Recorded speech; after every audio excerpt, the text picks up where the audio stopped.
Adapun nilai-nilai dasar ASN berakhlak yang saya terapkan dalam kegiatan sosialisasi bersama perawat ruang perawatan anak terhadap penggunaan buku panduan asuhan keperawatan serta sosialisasi atau pemberian edukasi kepada pasien atau keluarga pasien atau pengunjung lainnya mengenai upaya pencegahan penyakit di ruang perawatan anak melalui perilaku hidup bersih yang sehat, yaitu yang pertama, nilai berorientasi layanan.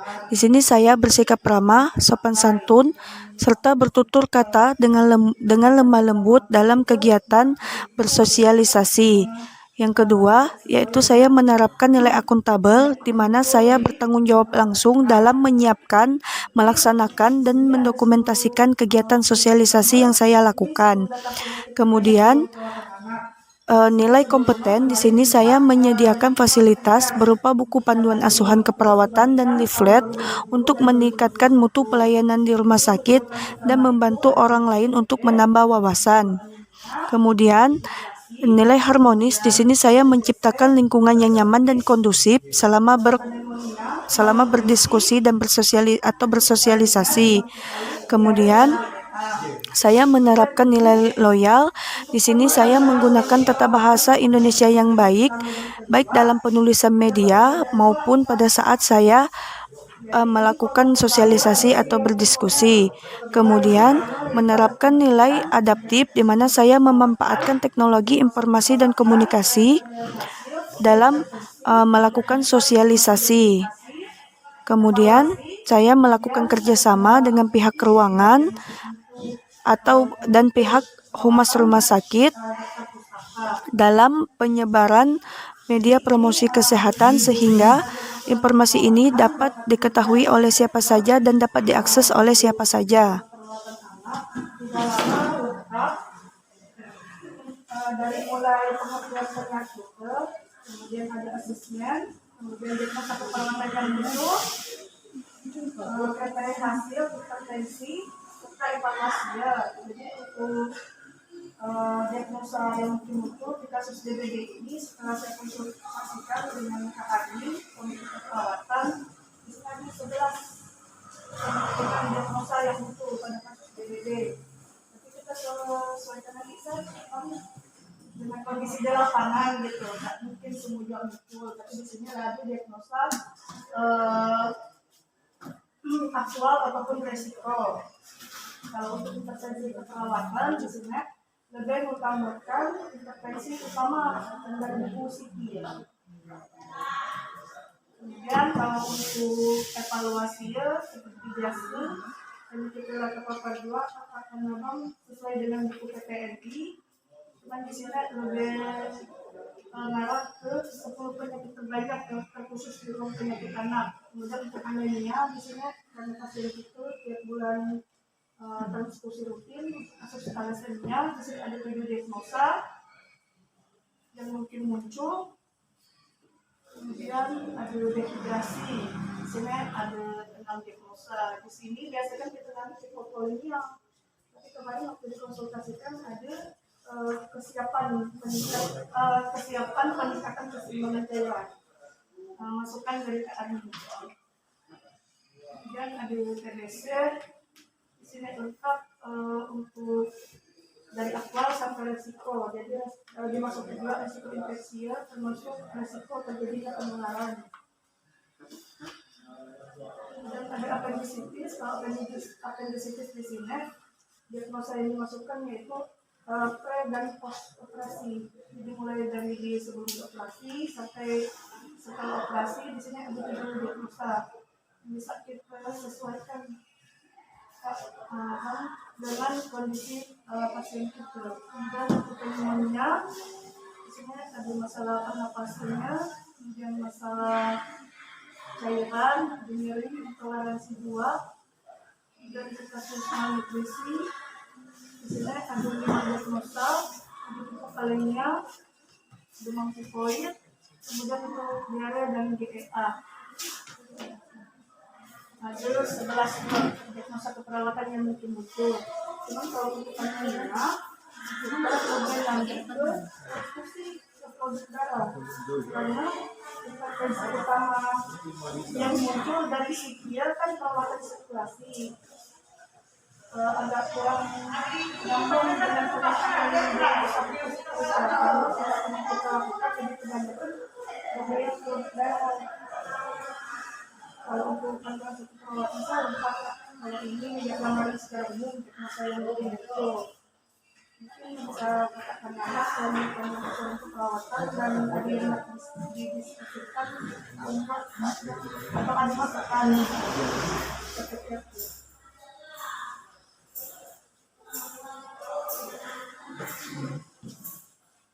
Kalau asesmen data mayor bingung sesuai SDKI 2. Cuman ini enggak karena format dari pihak yang terbaru ini, jadi untuk penyebab berhubungan dengannya kemungkinan ada tempat SDKI itu aja untuk melihat ini format dari situ ya. Nggak ada dimasukkan untuk penyebab.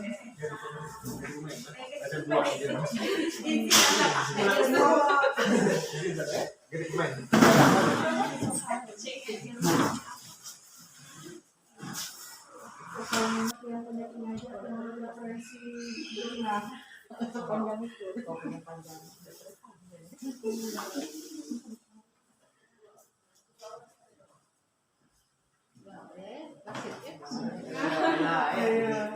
Semoga dapat dipakai lah. Sebagai maksimal batas 10 penyakit terbanyak. Gampang ya kakak kalau tinggal naik penandu ya tak lancar kalau diagnosasi insya Allah lah komplit. Jadi misal penyakit medis kan pun lain, tapi kadang-kadang kan keluhan sama gitu ya. di anak semua ini ya. Iya, khusus anak ini kan. Jadi kita tidak dicampur beda-beda penyakit dalam.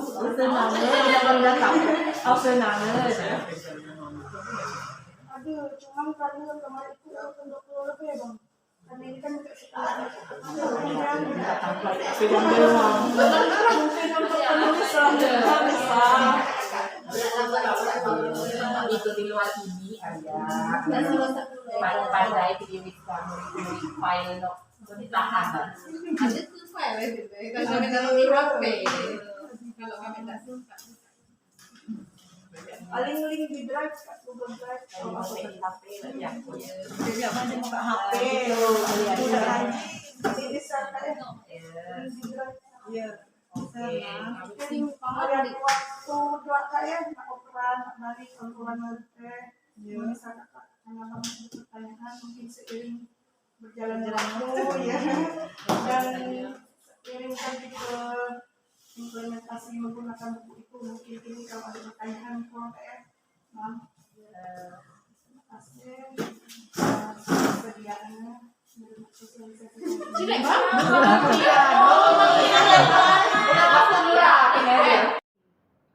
ini ciri khas dari tikus ini samudra disebabkan oleh bakteri juga. Tadi itu penularannya bisa ada kita bisa lalat naik misalkan ke pemakanan anak kita bisa tubuh dia dapat tidak kuat atau kemudian tubuh menurun itu harus hati-hati kemudian bisa mencret juga muntah kemudian ada diare dan keketan mencret lebih dari 5 kali nah pada bayi kan terutama pada susu misalnya banyak yang alergi susu banyak keluhan ada muntah ada mencret dan lain sebagainya.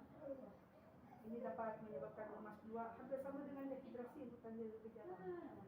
Kemudian ada usus buntu. Nah, kalau usus buntu ini banyaklah ada infeksi bakteri. Kemudian ada sumbatan. Usus buntu itu nih di sebelah kanan, paling bawah, di sebelah sini. Jadi pada saat itu ada nyeri, kemudian pas ditekan pemeriksaan tekan misalnya kita ke fasilitas kesehatan kita ke bagian sini. Dibantu juga dengan pemeriksaan USG itu bisa mengindikasikan kalau kita usus buntu sakit ciri khasnya nyerikan pada perut bagian kanan atas. PHBS di sini perilaku hidup bersih dan sehat.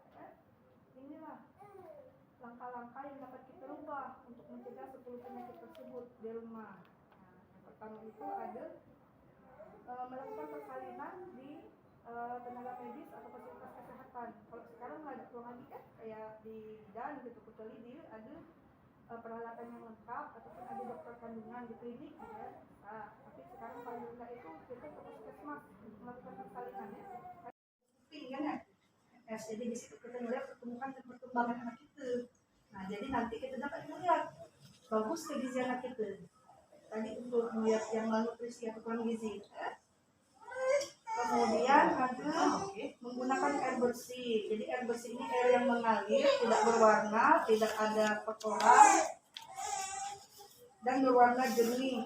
Kemudian ada cuci tangan, atau air mengalir dengan menggunakan sabun. Kemudian menggunakan jamban sehat. Nah, ini tadi berhubungan dengan diare, GPA, kemudian tipes. Kalau sekarang kan pasti menggunakan jamban sumur ya, memang ada saluran pembuangan khusus. Jadi tidak lagi hutan, maksudnya kayak dulu dulu kan wajar ya, karena belum ada belum mengikuti perkembangan zaman juga peralatan yang cukup, jadi kan sembarangan. Di situ takut lalat sebenarnya yang pembawa bakteri itu guys, yang menginjak di kotoran, yang mengkontaminasi makanan dan minuman.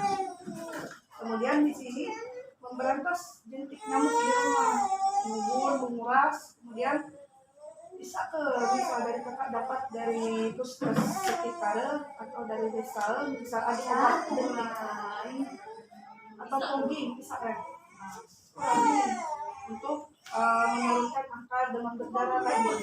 Jadi selain dari obat itu tadi bisa digunakan lain, bagusnya dipupuk ya. Walaupun di lingkungan sekitar buat pakan-pakan yang bergantung misalnya. Kemudian di sini makan makanan yang sehat yang bergizi, kayak makan vitamin, mineral, yang bergizi. Kemudian ada melakukan aktivitas fisik setiap hari, jadi tidak dalam bentuk olahraga juga, bisa kakak nyapu ataupun naik turun tangga, jalan kecil, nah itulah termasuk aktivitas fisik. Dan yang terakhir itu ada tidak merokok, mungkin belum laki-laki ya, yang tidak merokok. Nah, kalau untuk pemaparan informasi ya, mungkin hanya itu kak ya. Ada yang nggak didiskusikan ya? Bisa lagi penasaran dengan apa bisa penyakit ini gitu. Oke. Nah, selanjutnya akan disimulasi dari kawan aku kak ya, gimana sih cara ketika batuk yang baik dan benar serta melakukan cuci tangan yang baik dan benar. Jadi ada tata cara kak ya. Ini sesuai dengan Menteri Kesehatan, WHO juga. Cuci tangan dengan ketika batuk. Oh iya betul. Cuci tangan itu ada ya kak ya di sana. Nah dilihat lagi cara cuci tangannya. Jadi kan biasanya kita di rumah cuci tangan selesai gitu ya, tanpa sabun tanpa apa. Sementara kalau kayak gitu kuman-kuman atau bakteri di tangan itu nggak mati. Nah kita ada namanya 6 langkah cuci tangan. Jadi 6 langkah ini harus dilakuin semua tahapannya biar kuman-kumannya ini mati. Bagusnya cuci tangannya pakai sabun dan air mengalir. Kalau misalkan sabun sama air mengalirnya nggak ada, boleh pakai cairan antiseptik. Namun di ruangan ini ada itu ya, nah di dekat kamar mandi, nah itu cairan antiseptik. Nah yang pertama, kan misal sabun atau cairan antiseptik kalau di tangan ya, kita pakai tangan. Jadi yang pertama telapak tangan harus kena. Kedua punggung tangan digosok. Mungkin bisa sampai kakak ikutan Ikuti boleh. biar terbiasa. Telapak, punggung. Nah, ketiga sela-sela jari di sini. Nah, 4 gini dikunci biar buku-buku jari ini kena semua. Itu buku-buku jari dikunci. Kelima jempol. Nah, jempol di terakhir kuku, ujung kuku. Nah, nih diputar seperti ini. Nah, dah.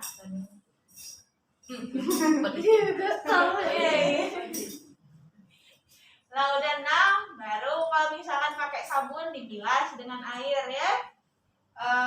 pakai cairan antiseptik udah selesai gitu. Ini mau pakai sabun, lalu udah cuci tangan, matiin keran, usah dipegang lagi. Kan karena lo bersih nih, memegang keran lagi kotor pula nanti ya. Nanti kalau misalkan nak matiin keran, biasanya pakai ujung ini. Pandai lah, nak kan buka tutup ya. Gitu. Men nggak bisa pakailah misalkan tisu gitu di ini, jadi dia usah megang kotor lagi lah cuci tangan nih gitu. Men di sini kan kondisinya di rumah sakit, banyak virus dan bakterinya ya lebih banyak lah ya, banyak yang sakit. Jadi sering-sering lah misalkan cuci tangan, ibu kan nenek ya. Ibu kakak lah, kakak kan nenek sering-sering cuci tangan. Iya. Terus kedua ada namanya etika batuk. Jadi sekarang sih kita pakai masker, tapi misal lagi nggak pakai masker kan batuk nih nular ya, apalagi dari orang dewasa ke anak. Nah bisa jadi adik-adik ini batuknya tuh dari penularan orang lain gitu, yang misalkan kalau misalkan batuk atau bersin bagusnya ditutup, tapi nutup kayak gitu ternyata kurang tepat. Jadi kalau misalkan nutupnya cuma pakai telapak tangan, itu masih ada bakteri atau virusnya yang masih keluar. Bagusnya satu pakai tisu atau satu tangan. Tapi kalau nggak ada, misalkan tiba-tiba ya kan kita nggak selalu sedia tisu di kantong ya, kita pakai ini Bu. Jadi gini nutup, biar semua lubang hidung sama mulut itu ketutup kalau pakai ini. Selain sama ini ketutup pakai ini, misal kita bersinnya ditutupnya pakai telapak tangan doang, bersin. Kemudian ketemu sama orang, nggak cuci tangan, salaman. Kontaminasi. Iya, nular kayak ini. Misal kita ada anak di rumah, kita bersin, kita bersin, kita batuk, kita tutup pakai telapak tangan, nggak cuci tangan nih, kumannya masih ada di tangan, kita gendong anak, kita gendong cucu gitu ya. Nah, nular bisa ke cucu dari situ gitu. Itu bisa menularkan kalau misalkan batuk sama bersihnya kita nggak benar gitu nutupnya. Terus kalau di sini ya misalkan di rumah kan tempat sampah satu ya Bu ya, semua sampah dibuang ke situ. Di sini di rumah sakit ini untuk buang sampah kita ada 2 tempat sampah. Yang pertama tempat sampah infeksius, yang kedua non infeksius. Misal nenek, ibu, kakak ada sampah-sampah bekas bungkus makanan atau sampah-sampah rumah tangga biasa, itu buanglah ke sampah non infeksius. Tempat sampahnya ada di ruangan paling ujung dari sini, paling ujung itu ada ruangan tempat sampah warna hijau, tempat sampahnya ada stikernya di atas non infeksius. Nah misal adik ada popok, terus popoknya kena darah ya, kena darah itu masuknya tempat sampah yang infeksius karena kena cairan kalau ada nih yang bisa menginfeksi yang lain, karena nanti pengolahan sampahnya dikali beda gitu. Takut. Kemudian ada apendisitis atau peradangan pada usus buntu. Nah, di sini kebetulan karena berhubung dengan anak-anak dari bapak dan ibu, diagnosanya itu DBG, jadi kita lebih memperdalam ke DBG ini ya. Sebelumnya dari bapak dan ibu ada yang tahu nggak penyebab dari DBG itu apa? Ini tertularnya di penderita dari penderita semuanya ke pasien yang baru. Iya, benar. Sekali jadi itu namanya Aedes aegypti namanya ya. Ciri-cirinya tadi ada bintik hitam dan putih. Seringnya pada pakaian bergelantungan, pada genang-genangan air. Nah, sebelumnya Kak, di lingkungan tempat tinggal Bapak ada yang mengalami DBD ini ya? Sebenarnya kalau di tempat kami memang yakin apa dari penyakit itu ya? Yang pertama di gejala kan, kedua itu di depan satu lorong itu depan saya itu ada bapak-bapak yang dewasa di atas 40 tahun yang sudah terjangkit duluan kan. Oh iya. Dan satu baris satu lorong kan. Iya. Nah, jadi lebih meyakinkan bahwasanya gejala itu memang sebelum di tes labor kami udah pasti memang sepertinya memang kayak sudah menduga kalau memang penyakit anak itu penyakit diri juga. lagi dari keluarga tuh memang dia berganti gitu.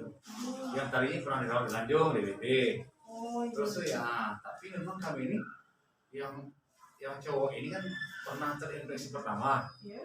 Tak tahu udah selesai kan beberapa hari, tak tahu udah sembuh, tapi langsung main lagi ngaji 3 hari kan. Iya.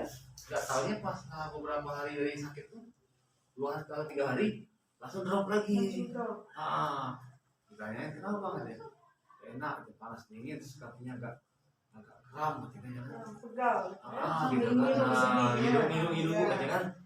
Nah akhirnya dengan mungkin dugaan itu langsung kami bawa Pertama ke puskes dulu kan? puskes. Enggak, pertama kali ke dokter. Kita langsung praktek ya. Langsung cek lab. Langsung darah, hemoglobin semuanya udah di situ. Dari situ berarti ketahuan yang positif DBD. Ya. Dari situ. Nah, Udah dicek serum berarti di situ serologi. yang setahu kami kan biasanya kan kalau demam DBD ini kan kalau untuk di bawah 3 hari kan memang belum bisa, karena tuh lapor tuh belum bisa mendeteksi penyakit tersebut ya kan. Ya. Kenapa anak kami sudah terjangkit, ternyata mungkin itulah asumsi kami bahwa penyakit itu udah menjangkit 2 kali gitu kan. Sama si Mongol mungkin fisiknya kuat, mungkin antibody bagus. Iya nih. Karena kalau DBD ini bukan seperti campak atau cacar ya, satu kali kena semua itu pastinya kena. Iya. Terus berulang. Dia tuh. Ya, karena ini bisa dari lingkungan itu yang sekarang Kalau dari data kan dari yang lingkungan yang terjangkit kan bisa. Kalau dari itu di lingkungan rumah ada yang mengalami seperti enggak. Kemudian benarnya tadi di sini untuk tanda dan gejala ada demam. Di sini kita di fase 2-7 hari. Di sini adalah fase kritisnya. Di mana demam awal-awal tinggi, kemudian seperti memperdekat, padahal di situ masa kritis ya. Diikuti dengan penurunan trombosit. Kemudian ada ngilu sendi, ulu hati, mual muntah, nafsu makan berkurang, pusing, lemah, dirasakan semua dengan lengkap. Ya, semua seperti itu. Karena ini Apalagi yang hari kelima tuh kan, dia keluhan 4-5 tuh keluhan itu ada perut. Belum sempat ada pendarahan mungkin misal Sedikit. sedikit. Pas pada waktu sebelum ke dokter itu, rencana kita kan mau memberikan motivasi ke anak kan, biar bangnya makan minumnya dibeli mainan, gitu dirayu kan. Tahu pas beli mainan untuk pasar tuh, langsung ada kayak secara kan? Nah, paginya dia Gini. kan nggak tahu pagi-pagi mah tengok kan kayak kering bekas darah gitu di Sedikit ya, sedikit. berhubung aku topik itu langsung sorenya pas waktu pulang dari pasar langsung bawa ke dokter gini gitu aku minta tes darah sekali semuanya baru langsung bawa ke ini ke puskes. Rujukan masuk ke sini karena Ya. trombosidnya ya. Itu dirujukan udah dirawat jalan 2 hari. 2 hari. 2 hari 2 malam. Trombosit itu dari 165 Ya. sampai turun pas waktu di puskes hari kedua ternyata 56.000.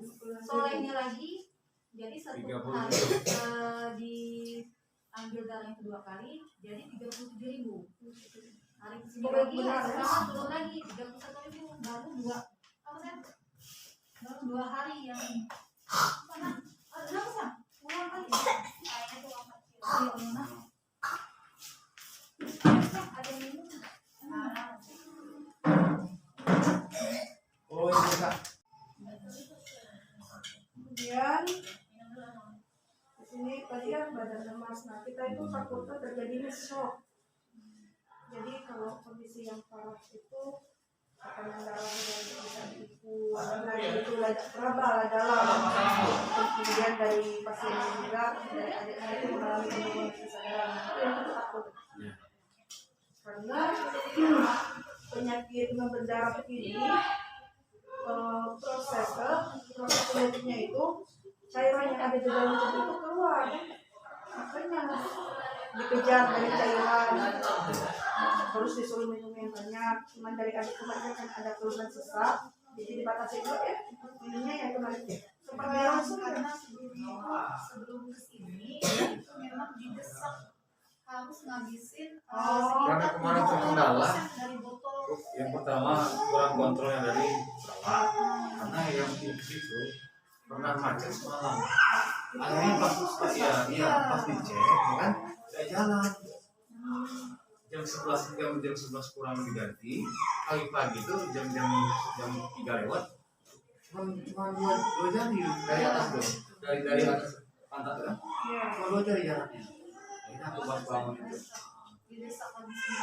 Untuk pergantian itu langsung dipaksa habis dari setengah botol tuh. Jadi udah terhitung maksudnya, Ah. terpantau. Iya. Makanya itu sesak itu. Iya, udah pembentukan cairan. Karena dengan DBD ini kan cairan yang di dalam tubuh kan memang keluar, terus ditambah lagi cairan masuk. Ya, jadi numpuk dia sebenarnya. Itulah takutnya sesak pula. Nah itu loh kayak kemarin juga kan diturunin dari dokter. Oh, di sini kan kita pakai mesin. Maka dari itu lebih efektif ini ya, Iya. cairan yang masuk berapa mili kan? Makanya kami juga kan menghitung, maka setiap kali nanya. Wah, jadi salah satu kan 8 jam kan habis kan, gitu kan? Habis. Ini kan waktu berapa jam harus habis gitu? Iya. Ya terkontrol gitu kan? Iya. Kalau kita saya kan masih manual, tidak tahu berapa pakai yang detik masuk. jam kan manual. Iya. Kemudian ada tumbuh ruang nggak atau titik-titik merah di permukaan kulit? Iya. Ada. Ada. Kalau Sakit. ya, di misal sempat ada juga banyak. Kemarin waktu masuk ke rumah sakit hari kedua kita masuk. Hari kedua.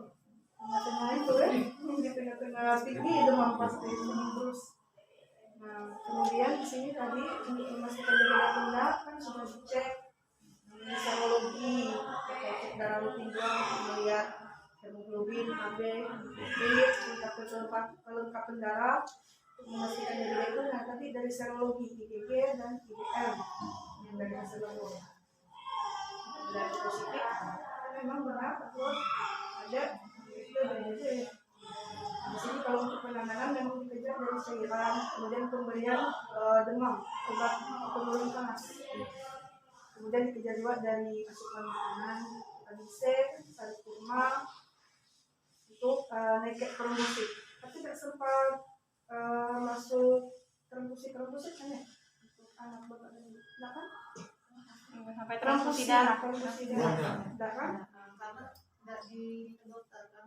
Iya. Di dokter mungkin sama 20.000 atau 10.000. Ya, 10.000 ke bawah memang harus masuk. Nanti dapat dikejar lewat cairan dan obat-obatan. Tergantung dari kondisi fisik. Iya. Dokter berpatokan itu kan untuk secara teoritis gitu kan. Iya. Tapi kalau secara keadaan ada yang kemarin 60.000 udah drop. Di Tanjung kan makanya kami tanya. 15 kantong Nah, kan? itu lah, makanya. Sama anak polisi juga. Itu lah Nah, takut. sekarang ini Jadi shock itu Anak lah. dia 31.000, tapi masih kuat jalan.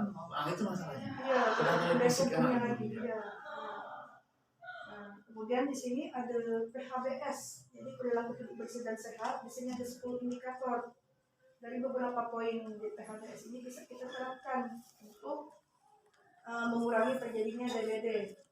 Nah, kita bahas secara keseluruhan aja ya. Jadi maksudnya pengetahuan secara umum tidak terfokus ke DBD aja, karena tidak menutup kemungkinan lain ya. Karena Ya, kalau lingkungan dengan ya. pola hidupnya pasti penyakit itu bervariasi gitu.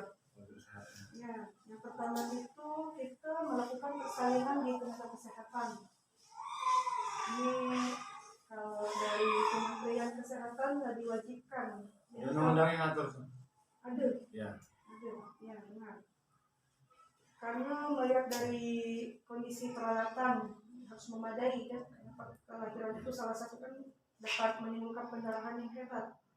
Misal transfusi lambat kan, nah, itu bisa berakibat fatal, bisa menyebabkan kematian. Kemudian peralatan juga ya, yang harus disterilkan untuk tidak membuat infeksi pada ibu maupun bayinya. Kemudian yang kedua memberikan kasih eksklusif. Mungkin dari ibu nggak tahu kasih eksklusif itu apa ya? Kalau dari ibu kan kasih eksklusif. Agak sumpah. Ada. Dua-duanya. Ada kan terus sedikit. Mungkin faktor pertama mungkin apa ya? Memang susahnya itu kan. Tadinya mungkin pengetahuan untuk masalah itu memang udah ada kan. Tapi untuk kiat-kiat untuk memproduksi yang ozon itu mungkin kurang nih kan, akhirnya pakai ini ya formula campur lah jadinya. Cuman kalau susu formula yang bisa untuk pada bayi kan kita harus pada buah karena dicocok-cocokkan. Iya. Alergi takut mencret misalnya. Terutama itu nih buang air kalau memang. Iya. Artinya tidak cocok dengan susu karena memang yang terbaik itu ASI. Tapi tidak apa-apa dibanding nutrisi tidak tercapai, kita konsultasi kan. Namanya dengan anak, nah kalau kita dia botek, tidak baik misalkan ya kurang pula sini gizi dia. Tapi memang bagus. 6 bulan dari mulai kelahiran sampai 6 bulan itu tanpa pemberian makanan atau minuman selain ASI, termasuk air putih, ya. Tapi melihat akhir kondisi.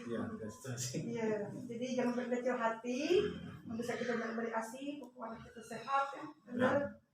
Aku juga selain di rumah tangga, memang walaupun orang kesehatan, tapi nggak memberikan ASI eksklusif juga, karena terkendala itu tadi. Iya benar. Mungkin beban, faktor stres kan nggak dapat memperlancar ASI, kita begadang malam, ya ngerasa ya kalau anak kecil. Bagus. Ada tua anak nih baru bisa berkomentar. Kalau pertama tuh emang kita minum kan, ternyata gini faktor. Makanya sedikit mengetahui masalah penyakit ini dari situ lah sebenarnya, dari pengalaman kita berinteraksi sama orang kesehatan kan.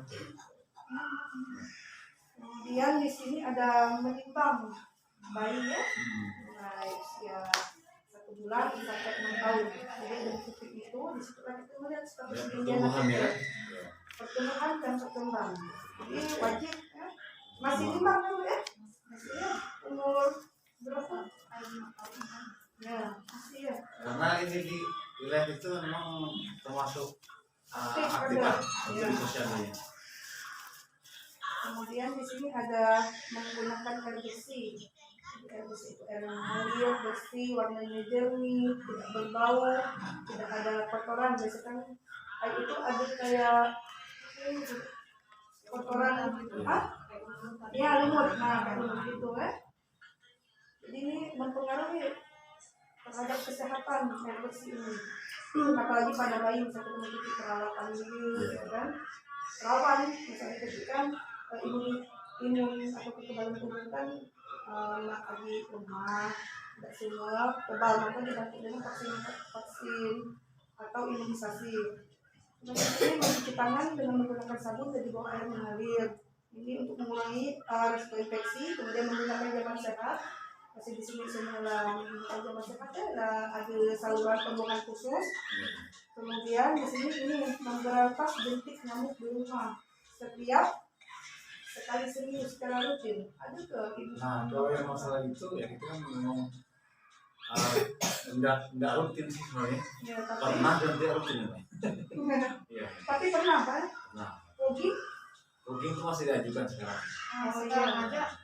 Dari kapan itu bisa Sebenarnya gini, kita kan sekarang tuh kurang mengerti kalau masalah mekanismenya tuh. Iya. Intinya kalau dari pribadi kami sudah melaporkan kepada pihak dari desa bertingkat berjenjang ya kan. Katanya kata desa sudah lakukan ke Dinkes. Ada Dinkes nanti ini bagaimana mekanisme ke lapangan kami kita tidak tahu ya kan. Tapi kalau saya maksa nanya terus akhirnya kan emosi nanti kan. Karena di tempat kami itu sudah 1, 2, 3, 4 orang. Kemarin tuh ada apa namanya teman-teman? Dari pihak nakes, pihak puskes datang ke ini peninjauan saya ke rumah tuh. Apa namanya? Lupa tuh istilah dari. Nggak ditanya kak, lapor ke Dinkes atau belum? Itu sudah. Udah. Tapi belum ada penyuluhan. Iya. Apakah dari Dinkes minta dulu seperti itu dokumentasinya baru mereka ya kan? Kita kan nggak mau juga. Sampai sekarang belum juga. Tapi intinya sudah sampai Dinkes sekarang. Kalau obat jentik ini kan kalau kita harap dari bagian puskesmas kan misalnya ada waktu dari rutin. Sedangkan ini misalnya nggak seminggu sekali. Sebenarnya kalau program ini kalau bagusnya memang dari puskes ke desa masing-masing diprogramkan per desa dan sekarang sudah ada perangkat RT dan kadus. Ini akan menyampaikan ke masyarakat seperti itu sebenarnya. Kalau kita harus minta sendiri segala macam kayaknya tidak menuju ke pola hidup sehat karena satu rumah tertentu yang seperti itu kan harusnya kan merata di masyarakat. Memang sekarang ngelihat cuaca dua. Ambil yang baru, nah itu udah dicuci. Memang lah itu.